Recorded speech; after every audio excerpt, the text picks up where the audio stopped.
Sugeng Rawuh.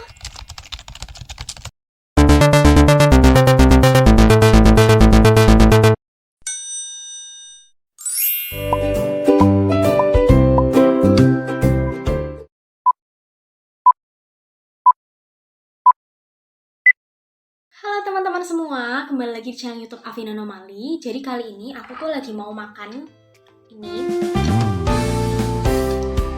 mie instan yang sedang cukup banyak diperbincangkan di kalangan artis, biasanya dipromosiin gitu karena dengar-dengar mie instan ini beda dari mie instan lainnya. Lebih sehat, terus lebih alami bahan-bahan pembuatannya gitu. Jadi aku penasaran aja nyoba. Bukan konten iklan, bukan konten mukbang juga karena porsinya sedikit. Aku pengen makan sambil bahas sedikit aja seputar mie instan.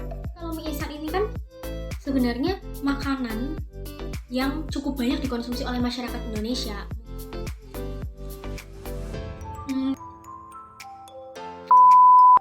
Mie instan itu mengandung cukup banyak karbohidrat, tetapi vitamin dan mineralnya tuh rendah gitu.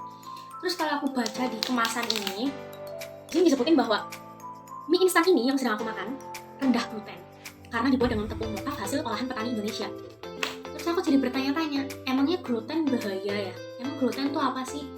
Jadi ternyata setelah aku cari-cari, gluten adalah gabungan protein seperti prolamin dan glutenin yang biasanya terkandung di pati, di biji-bijian sereal gitu. Tapi nggak cuma di situ, gluten ini juga bisa ditemukan di daging imitasi, bir kecap, atau terkadang pada es krim serta saus tomat. Fungsinya, gluten ini memberikan elastisitas pada adonan, terus bisa membuat teksturnya itu mengembang dan kenyal gitu loh guys. Jadi sering dipakai emang. Nah, bahayanya gimana? Ternyata gluten ini memiliki beberapa spektrum penyakit. Yang pertama itu celiac gluten sensitivity. Itu bisa terjadi pada orang yang memiliki penyakit celiac. Ketika dia memakan gluten, maka itu bisa menyebabkan perubahan anatomi pada usus. Tapi sebenarnya bisa hilang seiring dengan dia itu menghindari konsumsi gluten.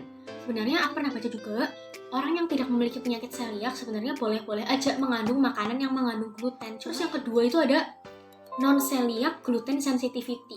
Jadi pada NCGS ini bisa ada gejala usus maupun ekstraintestinal atau keduanya ketika mengonsumsi makanan yang mengandung gluten. Pasien ini tuh nggak punya penyakit celiac atau alergi gandum, tapi bisa timbul gejala itu yang dipicu oleh gluten itu sendiri. Yang ketiga itu ada ataksia gluten.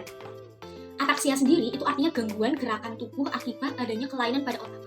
Gambaran klinis yang sering terlihat itu gangguan gaya berjalan, disfungsi cerebellar, sama dysarthria. Yang keempat itu dermatitis herpetiformis. Jadi udah jelas dari namanya, dermatitis berarti menyangkut kulit. Ditandai dengan adanya papul maupun vesikel inflamasi yang terasa sangat gatal, biasanya di lengan bawah, di lutut, atau di kulit kepala. Nah, selain itu teman-teman,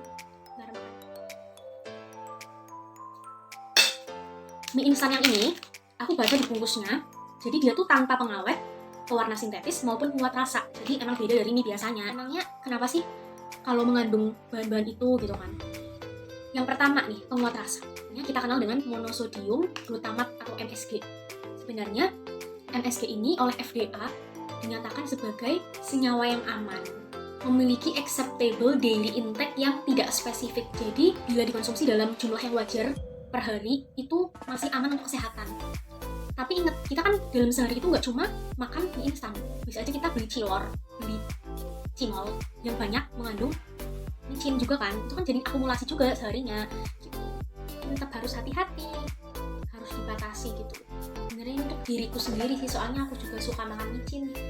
Meskipun MSG itu memiliki acceptable daily intake yang tidak spesifik, tapi tetap aja ada beberapa orang yang memang sensitif sama MSG. Itu perlu diperhatikan juga dan termasuk pengecualian. Lanjut ke pengawet. Biasanya pengawet yang digunakan untuk mie instan itu berupa natrium benzoat dan natrium metabisulfit. Sebenarnya satu kemasan mie instan yang mengandung pengawet ini itu kadarnya masih di bawah kadar maksimal konsumsi per hari. Jadi masih aman. Tapi kan kita nggak tahu ya makanan yang lain itu apakah mengandung pengawet juga atau enggak.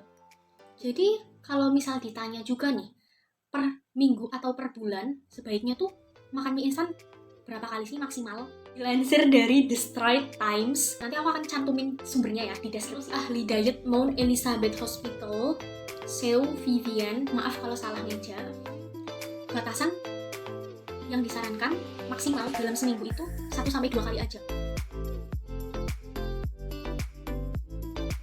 Terus ada lagi nih, Dr. Shin yang memimpin sebuah penelitian juga tentang mie instan, menyatakan bahwa konsumsi mie instan dapat meningkatkan risiko terjadinya sindrom kardiometabolik seperti jantung, stroke, dan diabetes.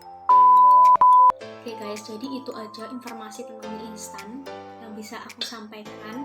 Dan kalau teman-teman mau mengoreksi boleh banget karena kita di sini belajar. Thank you for watching, udah sampai sini. Jangan lupa klik like, comment, and subscribe. Satu lagi, menurut aku gaya hidup sehat adalah pilihan. Sekaligus itu salah satu bentuk upaya kita dalam bersyukur atas apa yang telah Allah kasih, nikmat sehat, gitu kan. Tapi urusan sakit dan sehatnya itu kita kembalikan ke Allah lagi. See you, aku mau lanjut makan.